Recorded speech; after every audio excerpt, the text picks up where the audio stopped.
And thanks for coming. Yeah, try that again. Welcome, everybody. Thanks for coming. We're going to have a small group today. Let me just introduce our one guest today, which is Tanya Tewksbury. Is that pronouncing it right?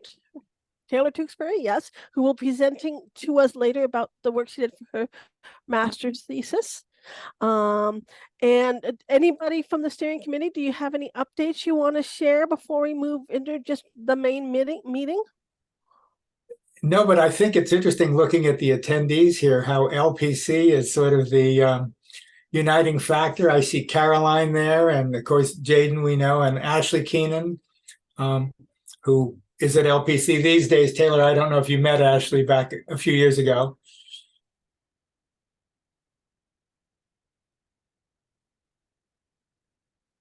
You're on mute, Taylor. Oh, there we go. The last, I don't recognize the last name, but there was an Ashley when I was there. So maybe it's the same one. There you go. There you go. All right, so maybe we'll give people a couple more minutes to come on board. I have no updates for everybody. The only big question that we could sit down and think about right now while people are still coming on board, what are we going to do with December? Are we going to miss the meeting and go straight to January? Are we going to have a December meeting? What do you guys want? Speak up. You know, I'm going to be asking the same question of the rescue rehab group later on. So I'll be interested to see what people think. I would opt, this is Nancy, I would opt for no December meeting because I'm not going to make it, but that's just selfishly my vote. I mean, nobody's going to make it December 25th. Let's be real here. Nobody's making it December 25th. Okay. But you can get away with having a work meeting on December 25th, Mark? Sure.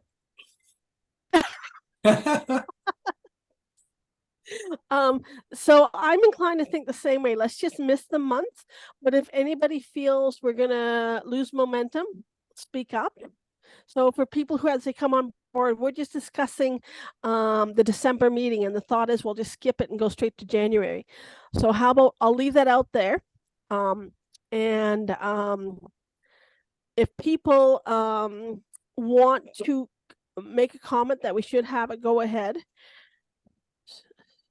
But we'll just plan on skip to and only do January meeting. I think that makes sense to me.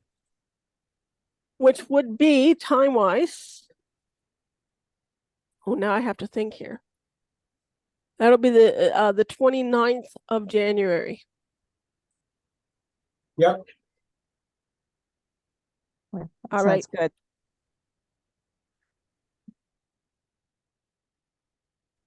All right. And then now, welcome everyone. We have very little steering updates. In case you just came on, we were just deciding about December meeting, and we've chosen not to have it. We're going to skip it and go to January, just because it falls on December 25th, which I know we all really, really want to work and have a meeting that day, but we think we shouldn't. And from then, I don't have any other steering committee updates to have.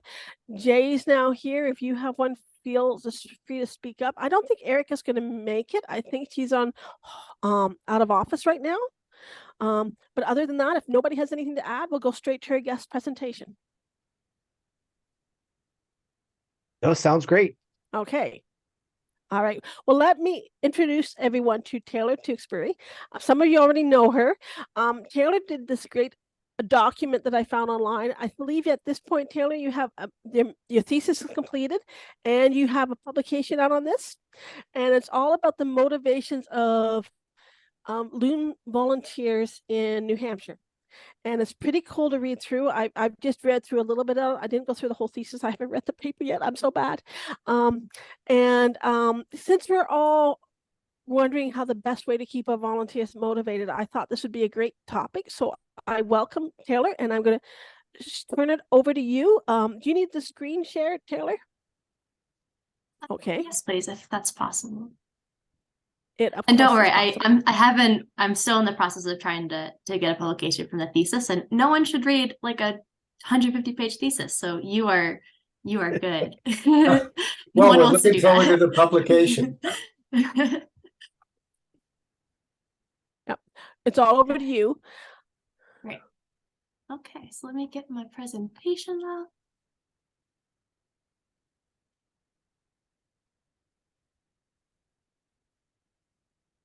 All right, and then, oops.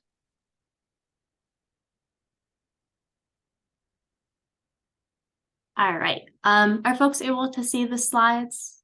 Okay. Yes. Yep. Yes. Cool. All Yes. right, awesome. All right, so yeah, thank you for introducing me. For folks that I haven't met or worked with before, I am seeing a lot of familiar faces, which is exciting.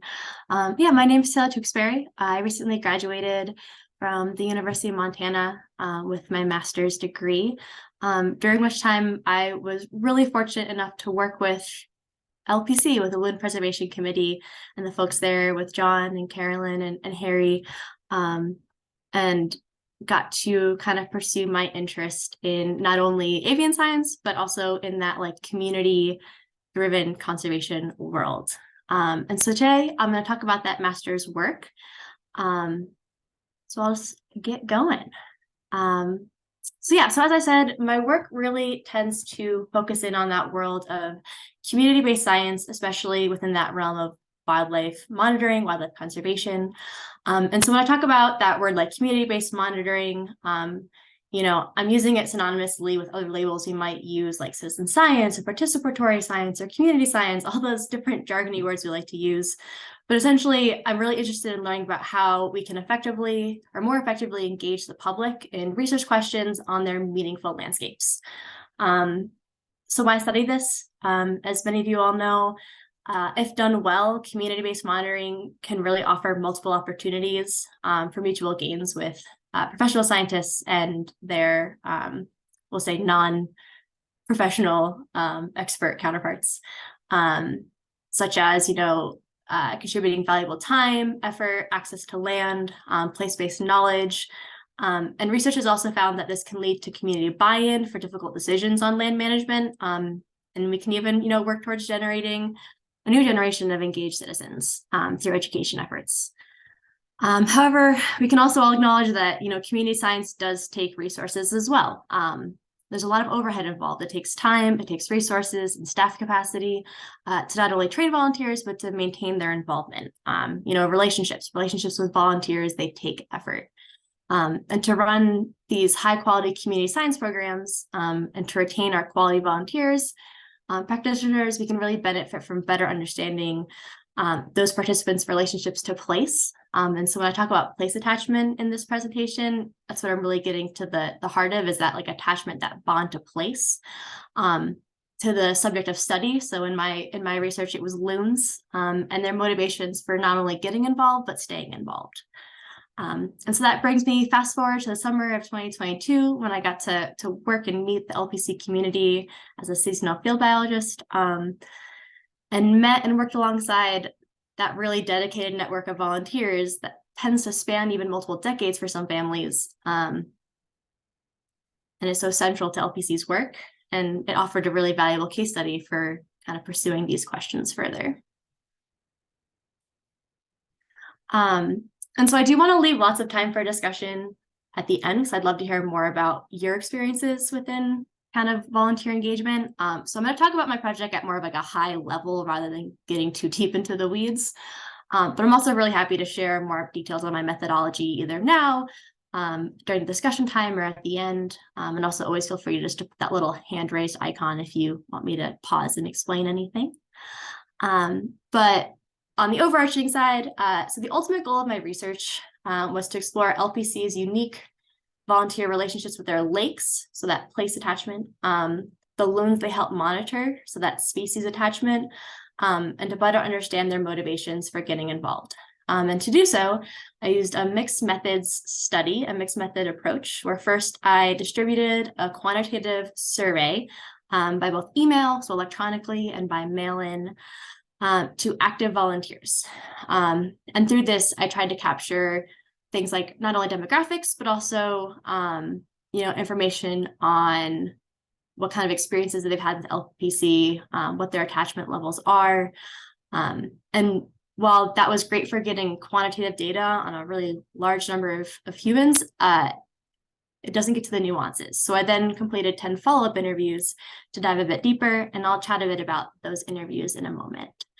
But through that survey, I looked at 3 main characteristics of volunteers, because, relationships with place are so big and tangled that, you have to kind of narrow it down a little bit. So I chose these 3 characteristics. So first, I looked at residence status, and in the context of someone's attachment. So how do seasonal and year-round residents compare, and how they attach to their lakes and to loons? And so say about 36% were seasonal of the respondents, about 62 were year-round residents where they live on their lake year-round. And that's a really unique characteristic, I think, of lake communities, where you do get that bit of a flux. And surprisingly, while past studies have suggested that permanent residents do develop stronger attachments, I didn't find that that significant difference in my work. So I think it brings up more questions around, how do we engage, if we're using someone's relationship with place or their bond to place, how do we engage seasonal versus year-round volunteers? Is there a difference? What do we need to know more to really use that as a way of connecting with our volunteers? Next, I looked at folks' length of involvement in LPC and their attachment to their place. So some studies have looked into, how engagement in a landscape impacts how we, like the decisions that we make, how strongly we bond to it. So that's something I wanted to look into more. About 60% of the respondents were short-term volunteers, so folks that have volunteered for less than 10 years, versus long-term, which were 10 or more years that they volunteered with LPC. And I did find that long-term volunteers, folks that have been coming back year after year, did have a significantly higher, we call it like a functional bond or a functional dependence of their species attachment. So they depend on loons for specific activities more, or they depend on loons for their idea of their landscape more. So that was something interesting that came out of that.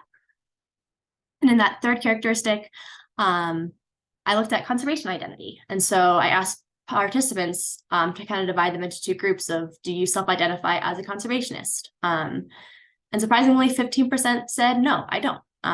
And so that brings up that question of, if not everyone that volunteers for this conservation organization identifies with conservation, why are they here? What brings them back? And some of them are longtime volunteers. And how do we engage them, and how do we engage others like them? So that survey really brought up more questions, essentially, which is why I moved into then interviews, because they do bring that bit of nuance to your understanding of an audience. And so I looked at through these interviews, I asked folks about their relationships with their lakes, with loons, with LPC, with conservation as an idea, to kind of get a more well-rounded idea of their participation. And something that I found came up quite often as they discussed their lakes and their connection to place, is this idea of family connections and continuity. And I'm sure folks that have worked on lakes or in lake communities wouldn't be surprised that, lakes can act as this focal point for families, where such as Blair, and these all be pseudonyms, that when I mentioned interviewees, mentioned that her lake and her lake home is home to a good many people in her family. It's not just her generation. Many other participants also talked about that, saying they'll have grandkids and kids that'll come up every year for this like routine or this ritual of a event that brings everyone to the lake. Or Lee, who talked about having 4 generations that at one time have lived on a single lake at one time.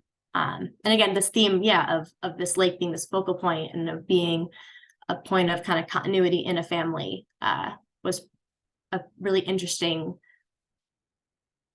theme that came out of these interviews, and something to think about as, again, we're engaging folks on these landscapes, kind of understanding, when we're coming onto a place that's very special to them, what does that mean? What does this place mean to them? So in addition, talking about relationships with loons. So on one hand, folks often described loons as not just loons, right? They're indicators or symbols of something else. They're indicators of wild spaces. Often we'll hear loons thought of as like that call of the loon is the sound of wilderness, of being separate from people, of being out there.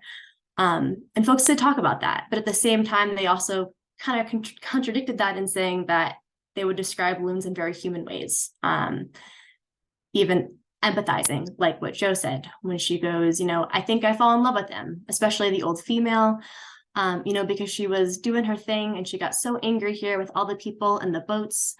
And it was good thinking when she went over to the neighboring lake, which is much calmer and there's not so many boats. And this was this kind of like anthropomorphized and empathized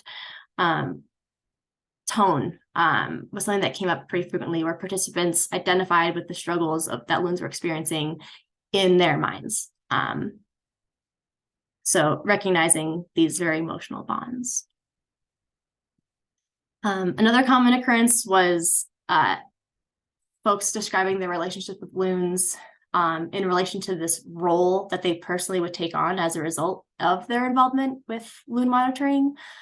So for example, some folks talked about taking on this like educator role where because of their work in monitoring, they now have taken it upon themselves to educate other lake users, to talk to anglers, to even go in and talk to lake associations about the needs of their specific loon pair or of loons on their lakes.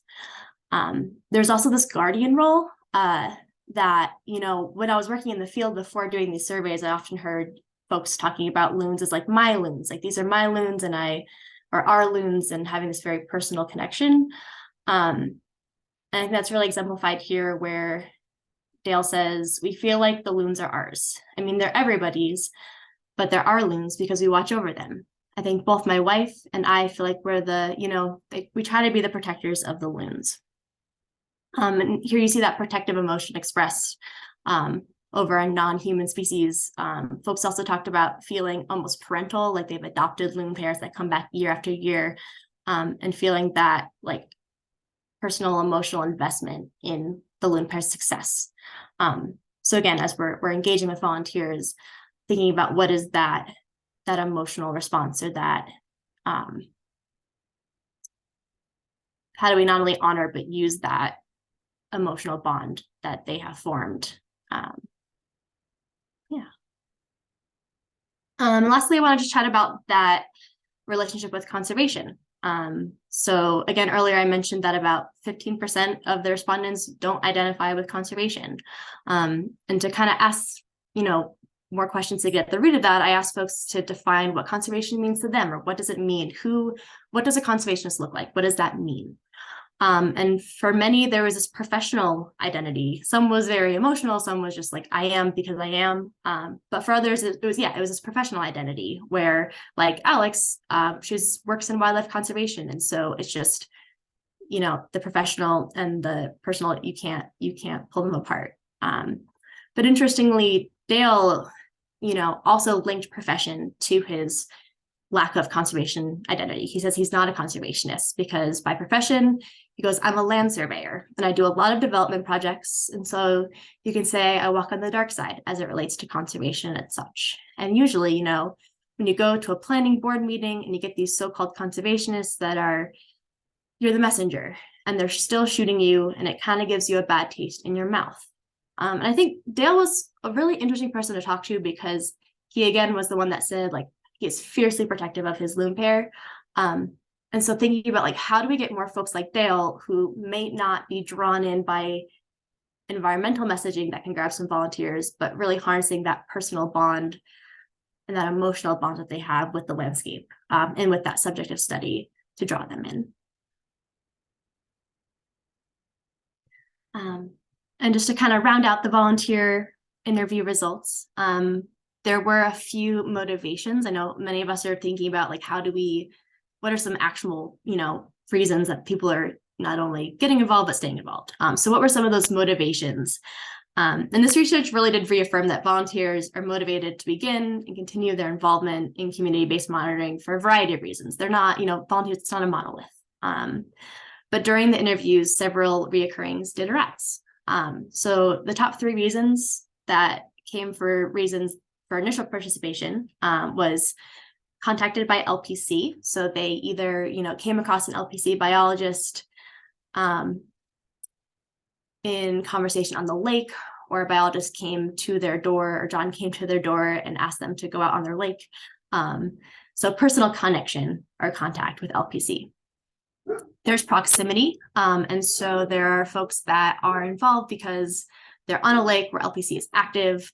And so they kind of got involved that way, or they're socially proximate to someone who's very involved and got pulled in that way. Third, there are incidents on lakes. And so there are some folks that got involved because there, was a distressed loon that they called in because they knew of LPC in the area. And so they called in and were impressed by the response, and that's what drew them in to become a participant or a volunteer. Reasons for continued participation. Often folks describe the feeling of, really liking that there is significance to their observations. They've got journal entries of loon observations for years, and connecting with LPC that can go towards, meaningful steps towards conservation. So having meaningful contributions to science and to conservation. They often talked about opportunities for close or extraordinary experiences with wildlife. So like with loon banding, folks often talked about that just being something that captivated them and kept them wanting to come back for more. Organization efficiency and visible results. So folks were impressed by just the fact that they'll put time and money in, and from that, there are results.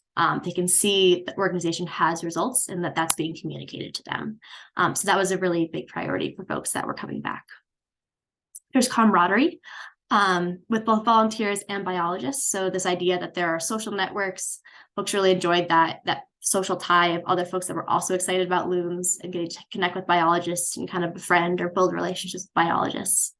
An avenue for environmental interests. So folks were wanting to loons are a window into lake health. And so while they may not be super interested in loons themselves, they saw them as an opportunity to express that environmental interest for their lake, or just personal investment in loons. They think they're great, and that's why they keep coming back.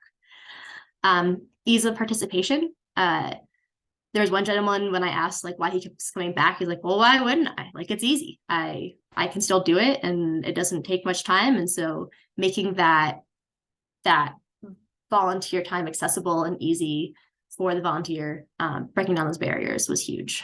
And finally, the torch will be passed. So there's a few folks that talked about how they're not super involved now, but they know that those key volunteers on their lakes will eventually transition out of their role, and it'll be their responsibility to kind of take it on. So the idea, again, of those social networks on the lake being really essential to maintaining volunteers.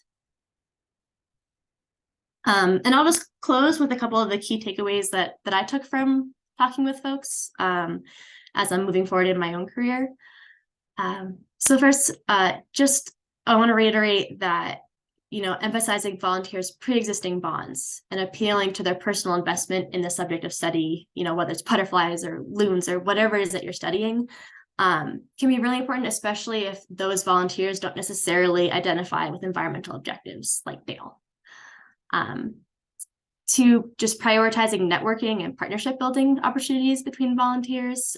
Folks often talked about, I know COVID kind of made this difficult. It's hard sometimes to get people to show up, but volunteer dinners or volunteer networks where they get to share each other's contact information, just ways that they can make personal connections and feel like they can be autonomous without necessarily having to have a biologist on site, came up as a really important motivator for folks. Identifying leaders and key volunteers within the community. This is something LPC does so well, noting those folks who are autonomous and add so much capacity to the organization, and really encouraging them to build lineages of volunteers on their lake. And finally, just preparing field staff for those biologist-volunteer interactions, preparing them that socioeconomic tensions might come up if they feel like their lake isn't being respected. Prepare them that, how to honor local knowledge while also getting that quality data. Because these are the folks that, are interfacing on the ground and maintaining and building long-running partnerships. So just making sure that they're ready for that. And with that, I am done with sharing my information, and I would love to hear what questions folks have and hear about your own experiences. Thank you, Taylor. If anybody just wants to raise their hand and put on their camera if they can, so Taylor can see if you have questions.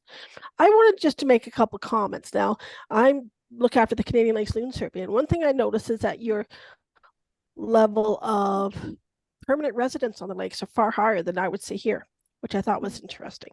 Yeah. Because we're very used to dealing with seasonal addresses around here.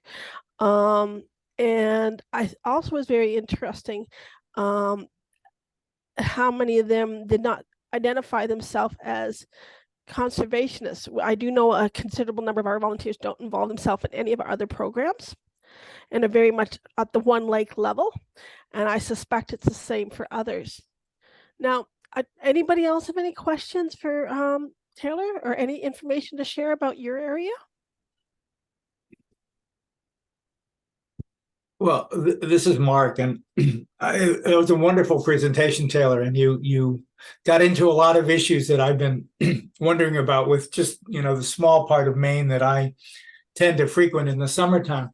And one of the things I just wanted to ask you about in terms of your selection of people that you interviewed, I mean, clearly you had a wide variety of different kinds of people.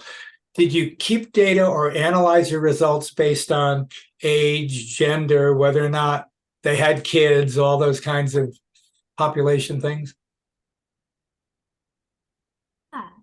So I didn't include it just because I didn't want to add too much today. But yeah, so I had the full demographics. I've got age. It was primarily white, middle to upper middle class folks. With between the ages, I want to say it was 50 to 70. We had one person respond that was in their 40s. No one under 30 responded, which was which was not surprising. And so I want to acknowledge also that this is restricted to a very specific group of volunteers. And I meant to mention that at the beginning. But yeah, this is the application of this. And I am curious for other folks that might work in slightly different audiences, like how this could even apply in other groups.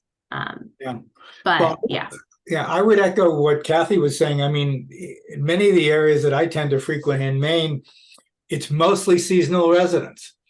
And, certainly with some of the lake associations I've got, just trying to find somebody who's still on the lake who can record ice out, when it freezes up or ice out or something. They've all left at that point. It's much harder to get at. The other thing I've noticed, and again, this is, it may be a function of small sample size, small number of lakes, but this issue of family continuity and having kids. We've in one of our lake associations, actually two of them that I've worked with, we've had people who've been very active in the loon conservation community until their kids left home. The kids pick up and go to college or something, and the parents are done. They're not mentoring anymore. They're not taking their kids out to watch the loons and things like that. They still may come to a slideshow or something, but they're not active volunteers when the kids aren't in the house. So interesting. Wow. I'm curious because that didn't come up in any of the interviews, but now I mean that could just be who's going to respond are folks that are active and engaged. But I'm curious, are other folks also experiencing a similar phenomenon? Well, this is Sherry from Minnesota in the Ely area. And I've noticed on one of our really big lakes that probably has about 20 pairs. Again, people are only seasonal, so they're only there for a month maybe or less. And even though they might have grandchildren or whatever, they don't really participate at all in the DNR Loon Watcher program for Minnesota. And I mean, they have to be fairly well off to have a place on Burnside Lake. So it's interesting that even though they are fairly well off, they really don't participate at all. They even have trouble just getting one day for people to actually do a count, just a count, not really the once a week or once every other week about was there a nest, was there a pair, was there a predator, did a chick survive, or any information like that. The other thing, so that is frustrating for me because it's a beautiful lake. It has a lot of loons, and there's like nobody that's really kind of helping. Even the volunteers who are just trying to do the count are struggling with getting enough volunteers to do the count. And that's just once a year, like the beginning of August, which a lot of chicks don't survive after that, at least in this area. The other thing that I notice is the people and volunteers that I can really hook in are people that I keep reaching out to. So there's somebody who lives on the lake who is more year round and has seen a couple presentations I've done or somebody's done on loons, and then they are more curious about it, and then they have more questions, and then if I make it easy for them, like they have questions about the Loon Watcher program, then I keep emailing them about it and I answer their questions.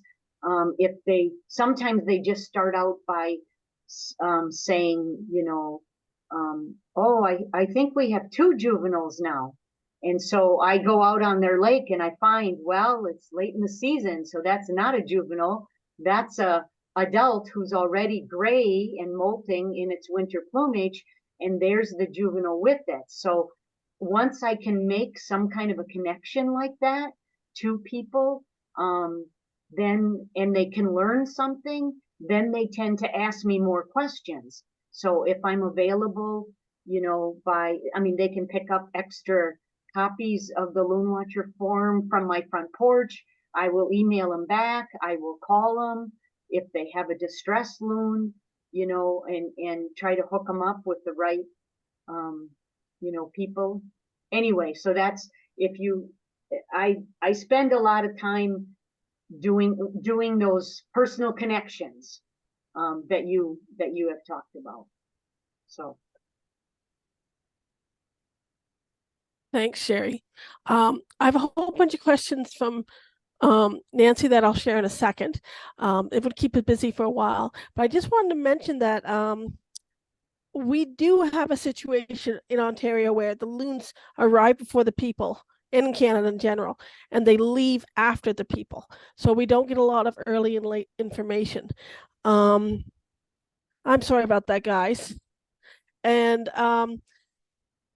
as for younger people involved, I don't think it's that many. I was just trying to look at my latest survey from 2020 to see what our results were, and I'm not finding it at the moment, but I think it skews a little older, as it does with many of our programs. We have noticed in other programs that are not loons that you have people come in young, and then they fade out for a while when the kids are a little older, when the kids come in, and then they come back after the survey. But I think this one actually has some people in there with younger kids. It's also in Canada a very affluent population. Tracy, I can hold off Nancy's questions for a minute because there are quite a few of them if you would like to speak first. Yeah, I just wanted to comment to that. I thought, Mark, that's a really interesting observation. I'd say with our loon count in Maine. So I have at the Maine Loon Restoration Project at Maine Audubon. And in general, we fit that demographic you mentioned pretty well, where, older, middle to upper middle, white. But where we see kids coming in more is with grandkids, so that people get really active when they have grandkids and kind of phase out a little bit as they're, in the parent years. So, so I wonder why it's different where you are, Mark. I don't have enough demographic details on the individuals to really be able to get at that. But this is where I think work like Taylor's is so important, because it uncovers some of those questions, and I think will help us understand better where to go with some of our studies in the future. And I have to, go back and reinforce what Sherry was saying, because I think that, her observations there echo a lot of what Taylor was saying about the LPC experience. One reason LPC is so successful, and one reason Maine Audubon has had a fair amount of success, is the time and energy that you put into it, which, as Taylor said, has costs. I mean, it's got time costs and human costs and real dollar costs and things. But the more time that I think you can put into mentoring people and educating people and helping them feel as though their efforts are valued, then they tend to stick with it more. Yeah. I think you're right. Yeah. And it does make me nervous, though, older demographics or what it means for the future of loon conservation. So I think that, yeah, work like this is really important to make sure we have continuity.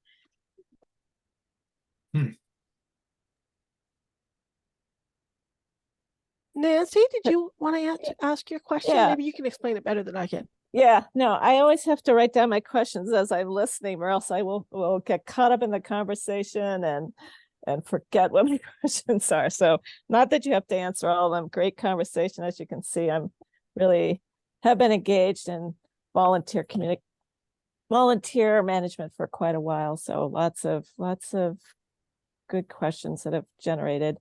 I think one that I might want to just pick your brain on is if you found one of the benefits that are noted for community-based science is that it will have this impact on those who participate to take action. And personally, I think that there needs to be more evaluation of that, so that we can actually show the results that actually does happen.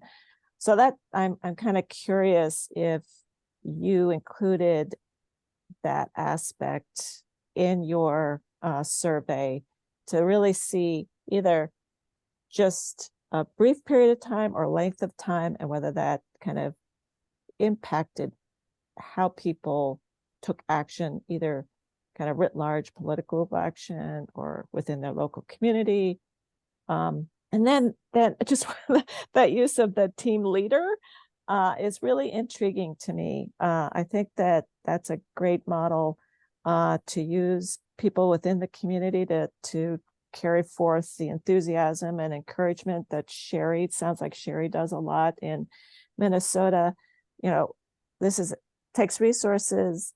Many times our organizations have very limited budgets. We really need to kind of figure out ways to amplify the training, that train the trainers to train the volunteers kind of thing. So anyway, those are kind of two things that I were really grooving on. Taylor. Yeah. So I'll start with that first one around in what ways in measuring, like, okay, we're talking about that there is that potential impact if folks are involved, like, are you measuring that? And then I'll probably, Caroline, if it's okay, pass the second question to you, because you all are implementing that beyond the one season that I was there. And so the short answer is unfortunately no. So I did not, the survey itself, which I glossed over a bit at the beginning of the presentation, but was far more focused on, there's a survey instrument you could use that will give you a numerical kind of assessment of someone's attachment or a bond, both like identity and how they depend on a landscape. And so the survey was really focused in on that. But I think as a follow-up, that was a similar question that I had, was how are you engaged? And I did during the interviews ask, like, how has your involvement changed over time? And so I think my data that I collected on your question was far more qualitative, like far more anecdotal. And there were folks that did talk about, I think that change over time often came in the form of, again, like that educator role of, like, before maybe watched loons on my front porch, and now I go to lake associations and knock on doors and being like, hey, can I present? Again, sample size of 10 interviews. I don't want to make broad sweeping generalizations. But I think that is a question that just through the interviews shows like people are talking about these changes. How can we get a larger sample size and try to explore that a little bit more, which in another master's, I would love to look into that. I think it's really interesting. So yeah, that would be, yeah, I would say the changes. And then one other thing that came up quite often in interviews was this journaling action where folks talked about and even sent me photos of like stacks of notes that they've recorded on their back deck, even before LPC, but became more, I want to say, structured after getting involved in a formal monitoring program, where they were talking about like on this, like I had a volunteer literally pulled it out. It was like on on July 2nd at this time, it was sunny with a bright breeze, and there was and like detailed the whole scene with numbers of chicks. And she said that once she got involved with LPC, it was more about like getting to take that observation and learn about how to make it better and translate it and give it to a biologist and have it like go somewhere outside of just her bookshelf. And so I think that in itself is a different type of engagement, and it shows a shift that we should be looking into more. But yeah, it's a good question. And then Caroline, I'd love to toss over the leader model and how you all are implementing that LPC. Yeah, so, and John might have a different answer if he was here talking about it.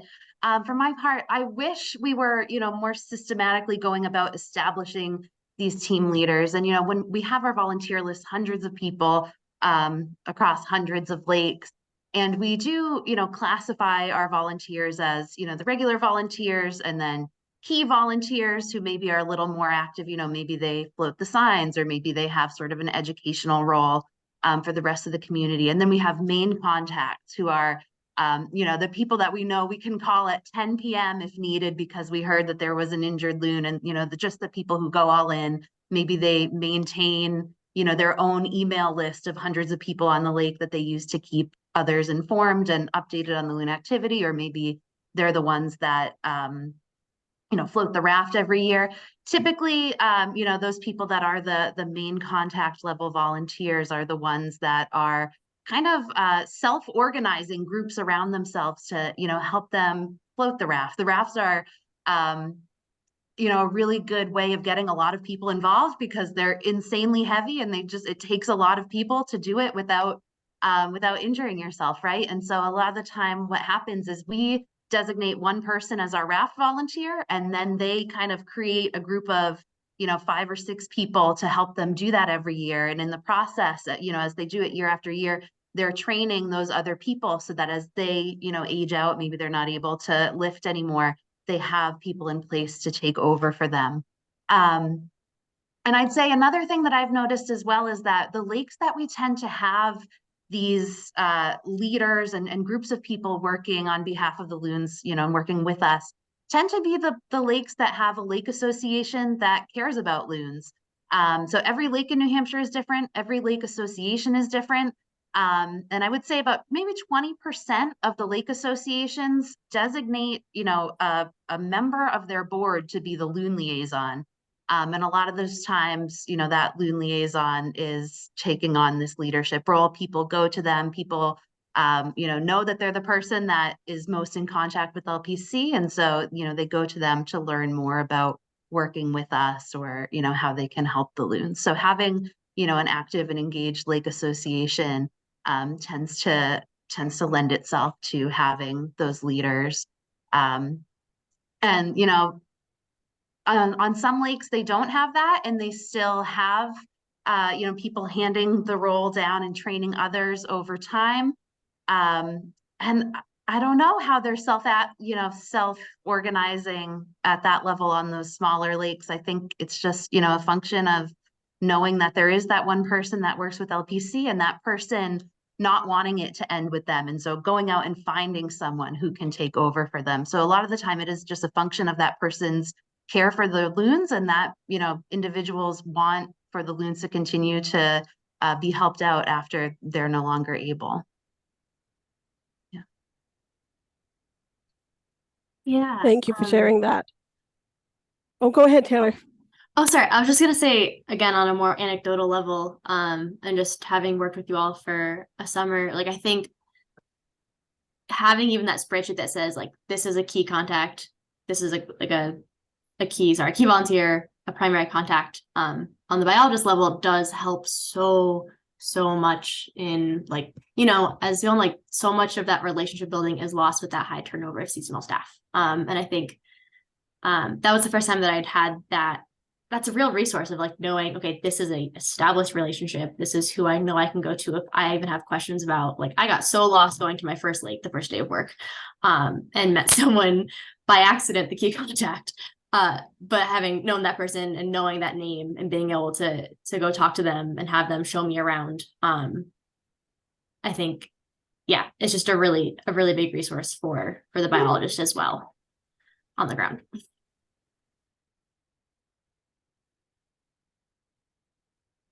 Mark? Yeah. Oh, I should mention Tracy. Good. I should mention Tracy had a comment first. Yeah, go And Tracy. that's Nan. Oh, do you want me just to read it, Tracy? Oh, sure. Go ahead. I love your question, Nancy. I love your questions about how to build relationships with loons and lakes for folks without a long-term attachment to lakes and no lake home. That's a really key question. Yeah. It is, and I think that's something as a group need to resolve, or not. We'll never completely resolve it, but work towards in the future. And then Jaden just put out a comment for the Minnesota Loon Restoration Project. We also work with lake associations and select the lake liaisons for coordinated loon conservation activities. We do it the loon survey as well. It gets really complex. And I understand that whole importance of a list. I guess for us, the loon survey in Canada, it's a little bit different because we don't do on-site anything. It's all done by the volunteers. We never get the opportunity to go on to locations with them. Mark, your turn. Well, really, I think Nancy's question covers a bunch of what I wanted to get at. This question about how do you contact and involve the people who are only there on a short-term basis. I mean, a bunch of the lakes that I work with, most of the people there in the summer are renters. They're there for a week or two, and they may not have any long-term attachment to the loons or the lake. And so, Taylor, one of the questions I had for you, and this is, again, going back to, your sampling, is when you were talking to people about the time they spend on the lake, did you get any additional information about other lake-related recreation that they might be doing? Yeah, so I asked them, like, in what ways do you use your lake? Okay. And so often, shoot, I don't have the statistics in front of me. Often it was things like, I have my thesis here if I've got the questions, but yeah, often it was things like, fishing, boating, bird watching. So yeah, I did collect that info. There's a few people that said ice fishing. So I guess you have those anomalies of full year users, but yeah, that was information. I mean, was it fine-grained enough that you would get things like, water skiing or wake boating or things like that? Okay.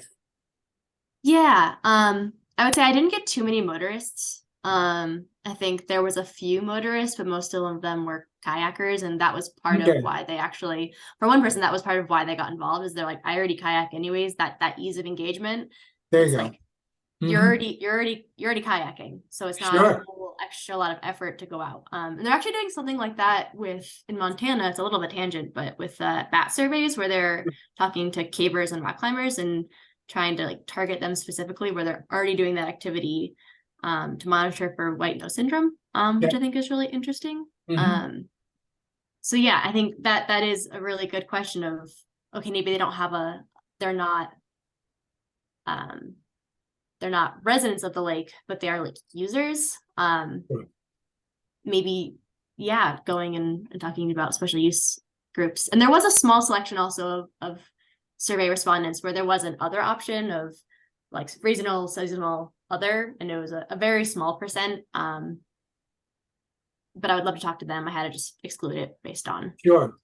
my study. But things you would love to go back and do more. Of course. Yeah, but I think that is a really interesting question of how do you grab those non-residents who are still using the lake. Well, and of course, thinking about it, from the point of view of the kayaker, I mean, if you're out there as a casual kayaker and you say to yourself, well, I'm going to put a whole bunch more time into this, it's a good excuse to go out and buy a new, better kayak. So it's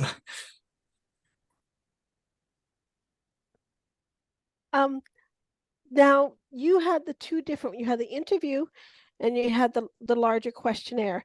Now, some of those questions about more motivational details, like what they used to lake, was that with the larger group or with only the 10 interviews?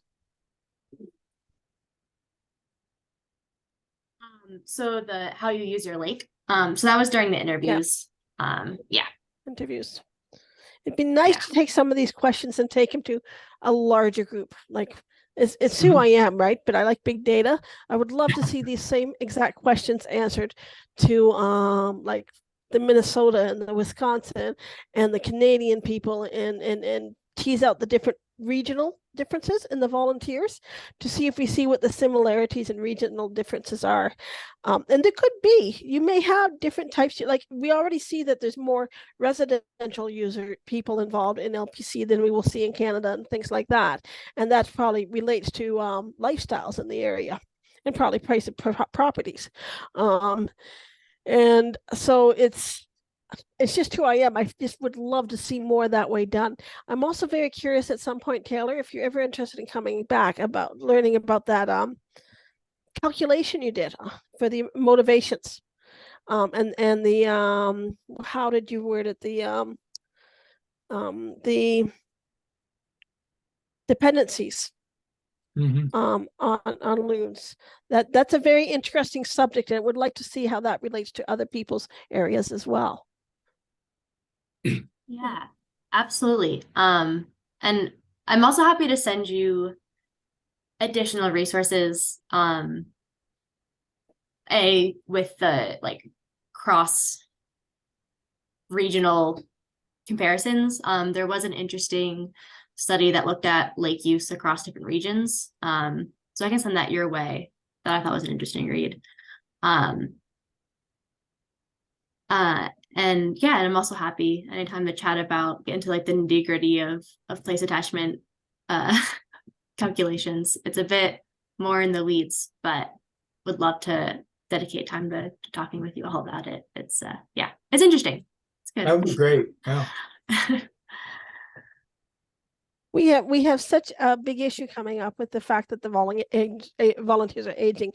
I had a colleague present at the American Ornithological Society conference this year, and the presentation that she showed clearly that her volunteers were at easily 20 to 30 to 40% greater the income of the regular Canadian family in those areas. And when you start thinking like this, you get an aha moment. How do you pull more people in when you're not reaching the general public for that area? And I thought, how much of this don't we know because we just never ask these questions? Kathy, is there any chance we could get, a graduate student or a postdoc like Matt to, investigate this in more depth? I can hear Doug saying already that they have too much to do already. If we can find funding, there's always a chance, and we may have to clone Doug. But there's always a chance, like there's no reason why you can't bring it up at the research committee if you guys meet again on it. We'll let Jay deal with that one. I think he's on that committee too. I don't know if you are, Mark. And now, anybody else have any questions? We are ending up near the top of the hour here, and I know that the next meeting starts in 15 minutes after ours ends, doesn't it, Mark? Yep. Okay, Luann just put out a big notice here. In Michigan, most of the rangers are lake residents, or at least summer residents on the lake. We have found that having a lake association often helps us get our seasonal forms filled out. But many of our rangers are just people who love the loons and have watched them for years. They feel that the loons are their loons. We also have had a loss of rangers due to age and death, and oftentimes struggle to get replacements. Being statewide in Michigan is so big, we struggle with the connections. Yeah, I understand. And you know what, Luann? We're the same way up here. And we had a printed news article in a large Canadian newspaper last year, and it gave us a lot of volunteers. So we can't undervalue print. And I thought I also wanted to mention to Taylor that we're seeing the same kind of motivations in our piping plover volunteers as well as what we see in the loon volunteers, that these single species loving a single species and nothing else. And Luann also says that she really enjoyed Taylor's talk. Anything else you guys want to talk of before we head out? We thank you so much for this, Taylor. This has been absolutely great. You're okay with me recording and sharing this? Yeah, Yep. absolutely. And thank you so much for having me join you all and for the discussion. It's been interesting. Definitely. Taylor, if you wouldn't mind, and I'll leave this up to you and Kathy, just distributing your contact information in case any of us want to, use your brain. Oh, there you go. Well, yeah. Oh, need an email. Okay. Yeah. Oh yeah. Yeah. I've got your feel free to use this email or my personal. Yeah. Okay. Thank you. Well, which email is sorry, that? I thought I had my email. Oh, sorry. I thought I put my email on there. My bad. I'm sorry about that. I will Taylor. put it in the chat. Yeah. Oh, okay. Sounds good. Terrific. All right. Now I guess we should start end the day. So we won't have a December meeting. I will be later sharing the notes, everyone, just because it's such a busy couple weeks, but I'll share the YouTube later about this. And Taylor, your contact information, and if you want to share slides, feel free to send those my way. And I think that's it. Anybody else want to add anything before we sign off here? No, this was terrific. Thank you so much, Kathy, Taylor, everybody. Yes, thank you. Yeah, Kathy, Taylor, really, really enjoyed this. Still a lot of questions, but we can talk, maybe pull Taylor back in some other time early next year. Yes. Yes, I think that's a great idea. And it was so terrific to see somebody's looking at the social areas involved with the motivations. Being in an organization that always does this, it's fantastic to hear. And you'll share your email with me, Taylor, so I can share them with others? We'll have to see if we All can right. get Taylor to either come back east for the Nelswig meeting in March, or at least participate on Zoom. Yeah. Yeah. Okay. All right. Then I will say goodbye, everyone. Thank you. And I'll see you all in January. All right. Thanks Bye, a lot. everyone. Happy holiday. You too, Jay. Bye. Well.